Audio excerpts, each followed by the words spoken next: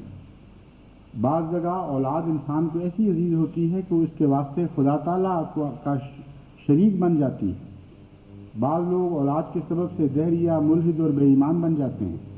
بعضوں کے بیٹے عیسائی بن جاتے ہیں تو وہ بھی اولاد کی خاطر عیسائی ہو جاتے ہیں. بعض بچے چھوٹی عمر میں مر جاتے ہیں تو وہ ماں باپ کے واسطے سلب ایمان کا موجب ہو جاتے ہیں. اولاد تو بہت بڑا ابتلا ہے. پھر حضرت مسیح موعود علیہ السلام فرماتے ہیں، دین کی جڑ اس میں ہے کہ ہر امر میں خدا تعالیٰ کو مقدم رکھو. دراصل ہم تو خدا کے ہیں اور خدا ہمارا ہے، اور کسی سے ہم کو کیا غرض ہے. ایک نہیں، کروڑ اولاد مر جائے پر خدا راضی رہے تو کوئی غم کی بات نہیں. اس کو ایمان کہتے ہیں. ایک طرف وہ حال ہے کہ اولاد کی محبت میں لوگ دہریہ ہو رہے ہیں، یا خدا نے بیٹا دیا اور واپس لے لیا تو ساری زندگی اس شک میں مبتلا رہے کہ خدا تھا بھی کہ نہیں تھا، یا اگر تھا تو ظالم خدا تو نہیں تھا جس نے ایک بیٹا دیا اور یہ بھی نہیں دیکھا کہ ہمارا کیا حال ہوگا. اور حضرت مسیح موعود علیہ السلام اس کے مقابل پر یہ تعلق رکھتے ہیں اپنے رب سے. فرماتے ہیں، ایک نہیں، کروڑ اولاد مر جائے پر خدا راضی رہے تو کوئی غم کی بات نہیں. اگر اولاد زندہ بھی رہے تو بغیر خدا کے فضل کے وہ بھی موجب ابتلا ہو جاتی ہے. پھر حضرت مسیح موعود علیہ السلام فرماتے ہیں، بس وہ کام کرو جو اولاد کے لیے بہترین نمونہ اور سبق ہو، اور اس کے لیے ضروری ہے کہ سب سے اول خود اپنی اصلاح کرو. اگر تم اعلیٰ درجے کے متقی اور پرہیزگار بن جاؤ گے اور خدا تعالیٰ کو راضی کر لو گے تو یقین کیا جاتا ہے کہ اللہ تعالیٰ تمہاری اولاد کے ساتھ بھی اچھا معاملہ کرے گا. قرآن شریف میں خضر اور موسیٰ علیہ السلام کا قصہ درج ہے کہ ان دونوں نے مل کر ایک دیوار کو بنا دیا جو یتیم بچوں کی تھی. وہاں اللہ تعالیٰ فرماتا ہے، وَقَانَ أَبُوهُمَا صَالِحًا، ان کا والد صالح تھا. یہ ذکر نہیں کیا کہ وہ آپ کیسے تھے. بس اس مقصد کو حاصل کرو، اولاد کے لیے ہمیشہ اس کی نیکی کی خواہش کرو. اگر وہ دین اور دیانت سے باہر چلے جائیں پھر کیا؟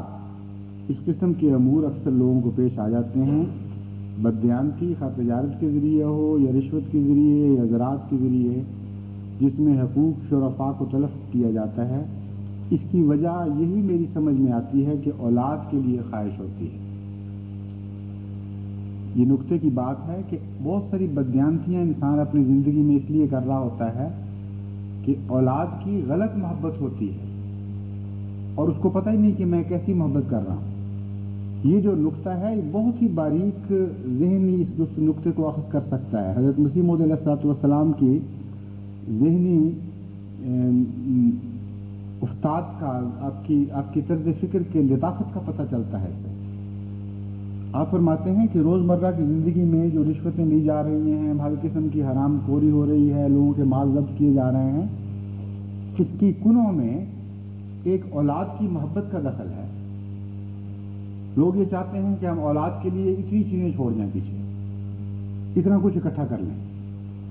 تو جس اولاد کی تمنا خود گناہ میں مبتلا کر رہی ہے، اس اولاد کے ہونے یا نہ ہونے سے پھر کیا فرق پڑتا ہے؟ یہی فرق پڑ سکتا ہے کہ اولاد نہ ہوتی تو اس کے لیے بہتر تھا۔ یہ ہے وہ باریک نتیجہ جو حضرت مسیح موعود علیہ الصلوۃ والسلام نکال رہے ہیں۔ فرماتے ہیں بعض اوقات صاحب جائیداد لوگوں کو یہ کہتے سنا ہے کہ کوئی اولاد ہو جاوے جو اس جائیداد کی وارث ہو تاکہ غیروں کے ہاتھ میں نہ چلی جاوے، مگر وہ نہیں جانتے کہ جب مر گئے تو شرکاء کون اور اولاد کون؟ سبھی تیرے لیے تو غیر ہیں۔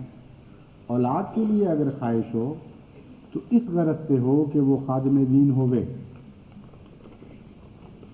بس اگر اولاد کے لیے خواہش اس غرض سے ہو کہ وہ خادم دین ہوئے تو اولاد نہ ہونے کے نتیجے میں انسان خود بھی خادم دین نہ رہے بلکہ کہیں کا نہ رہے، یہ کون سی عقل کی بات ہے؟ اولاد کی تمنا کا تو مقصد ہی حضرت مسیح موعود علیہ الصلوۃ والسلام یہ بیان فرماتے ہیں کہ وہ نیک اولاد ہو، اور اگر نیک اولاد نہیں تو نہ ہو، یہ نتیجہ نکل رہا ہے۔ اور یہ پہلو اکثر اولاد کی تمنا کرنے والوں کے ذہن میں نہیں ہوتا، جس کی وجہ سے اولاد کے ابتلاء میں مبتلا ہو کر اپنے ایمان کو بھی کھو دیتے ہیں۔ بس یہ تانا کہ اولاد نہیں ہے، اس ضمن میں چونکہ بڑی اہم بات تھی کہنے والی، میں نے تھوڑا سا گریز کیا ہے اصل مضمون سے۔ کہہ میں یہ رہا تھا کہ اولاد کا تانا بھی ہمارے معاشرے میں ایک روزمرہ کا تانا ہے۔ لڑکا نہ ہونا یا بچہ ہی نہ کوئی ہونا یہ انسان کے بس کی بات نہیں ہے۔ اس لیے ایسے تانوں سے بھی گریز کرنا چاہیے، اور بے وجہ ایسے لوگوں کی زندگیاں کیوں برباد کرتے ہیں جن کے بس میں کوئی چیز ہی نہیں ہے۔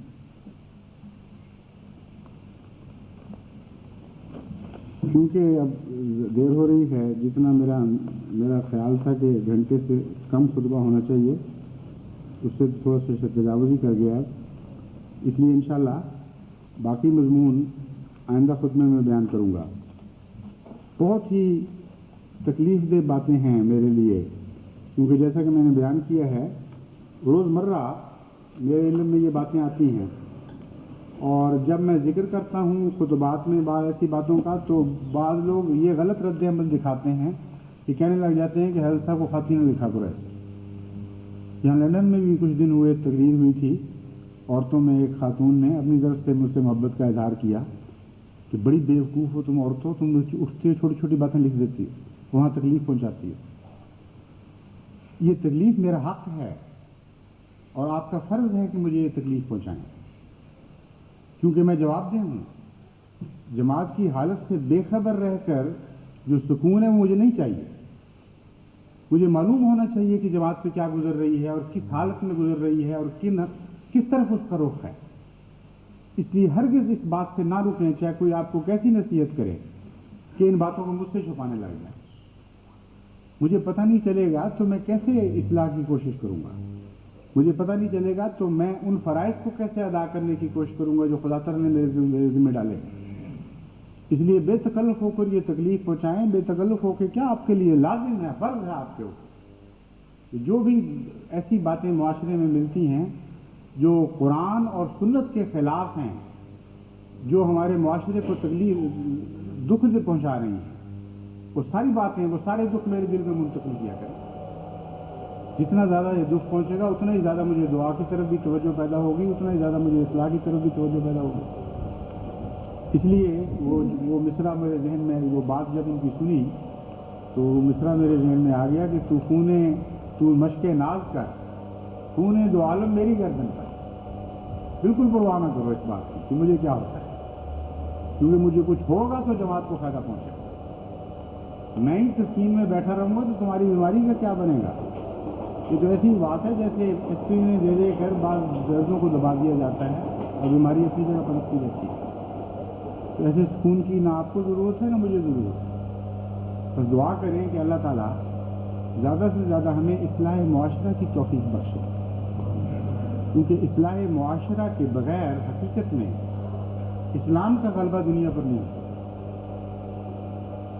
بہت سی وجوہات ہیں اس کی تفصیل میں اس وقت نہیں جا سکتا، وقت پہلے زیادہ ہو چکا ہے، لیکن میں یہ آپ کو بتانا چاہتا ہوں کہ اگر آپ کو یہ محبت ہے کہ اسلام دنیا میں غالب ہے، اگر دلی تمنا ہے، اگر آپ اس آرزو میں جیتے ہیں کہ کسی طرح ساری دنیا پر دین محمد مصطفیٰ صلی اللہ علیہ وسلم غالب آ جائے، تو یاد رکھیں اور اس بات کو کبھی نہ بھلائیں کہ اصلاح معاشرہ کے بغیر یہ بات نہیں ہوگی۔ آپ کو لازماً معاشرے کی اصلاح کرنی پڑے گی، تب آپ حقدار بنیں گے کہ ساری دنیا کو اسلام کا پیغام دیں۔